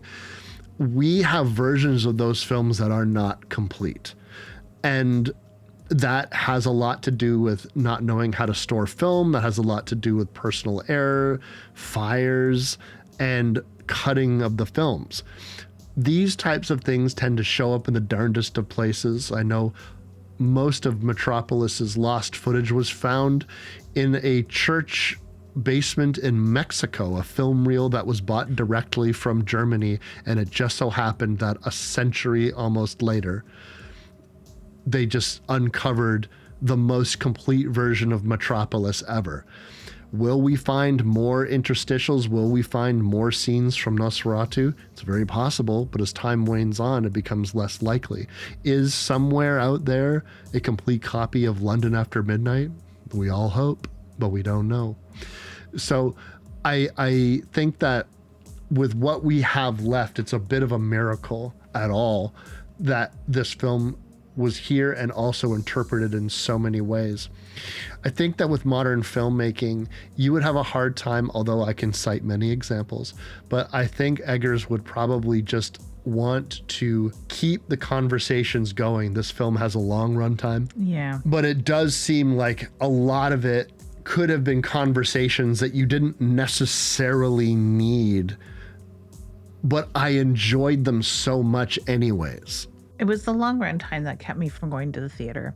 Had this movie been even 20 minutes longer, 15 minutes longer maybe, if I was being petty, I might have gone to the theater. I wish I had, like I said, because it is just such a spectacle of filmmaking, and the photography specifically would have been worth it for me. I don't like sitting in a theater that much. I don't know if I'd have been able to handle those ruckus youths ruining the beginning of the film, so to speak. But makes me sound old and cranky, and maybe I am. But I'm lucky in that we do have a very large television, and my husband has a good eye for color. So when Chris balances the TV, yeah, it's gorgeous. And the sound, we have a good sound bar. Nothing to write home about, but we had a good experience. So yeah. I definitely recommend your place is at least trying. Your place is comfortable too. Gang, don't believe me, if you can't go out to a theater and get a theater experience for some of these movies that you want to see, I say the next best thing is Lydia's living room. Not only is it literally the most comfortable furniture I've ever had, they've got fucking places for your drinks. You got places to charge things. They got a dog. Like there's accoutrement, gothy accoutrement everywhere. And Lydia's husband has possibly the nicest TV I've ever seen in my life. And I literally said the last time I was over at your place and we watched a movie, I came home, I look at my fucking TV and I'm like, God fucking damn it. Like this really is a fucking piece of shit. I'm the one living in a hovel. I'm Nosferatu. I'm not true. Not true. And like, it's not even top of the line stuff. It's just, if you have an opportunity to see this where you can dial it up a little with good surround sound, maybe we're lacking good surround sound, but it is the comfort level and the light level. Put the lights low when you watch this. Don't watch this huddled over your laptop in bed, you fool. Don't do that.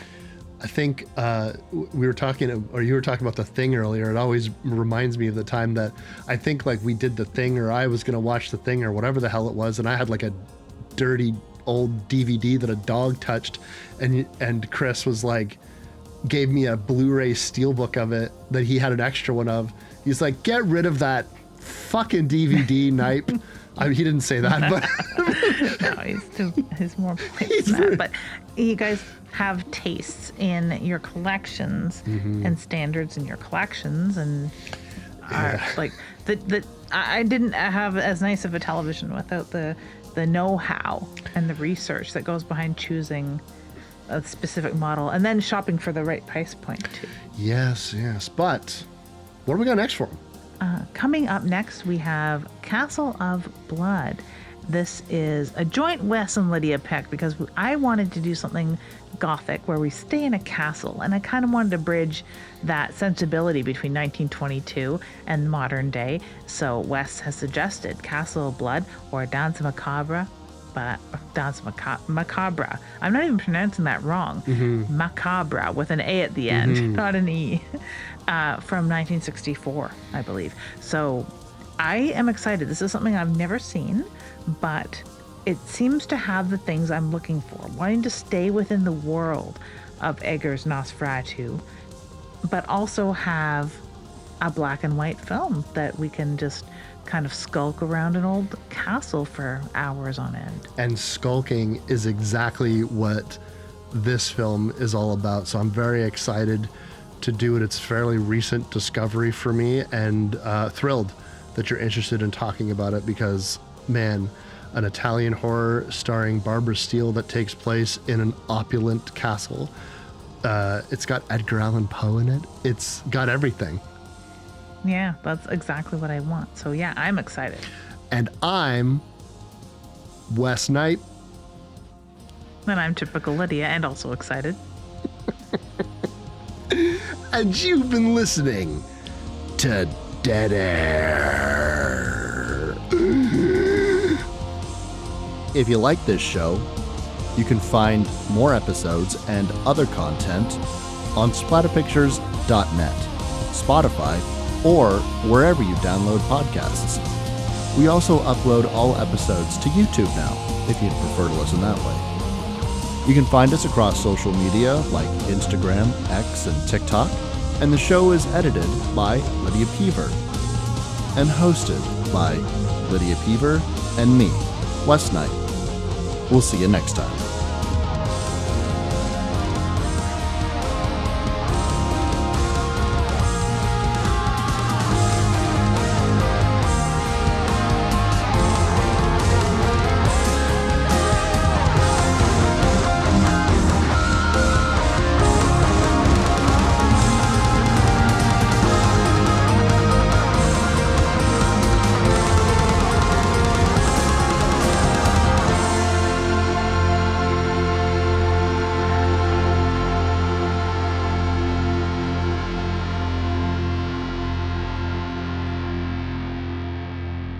Music by Anorex at anorex.com.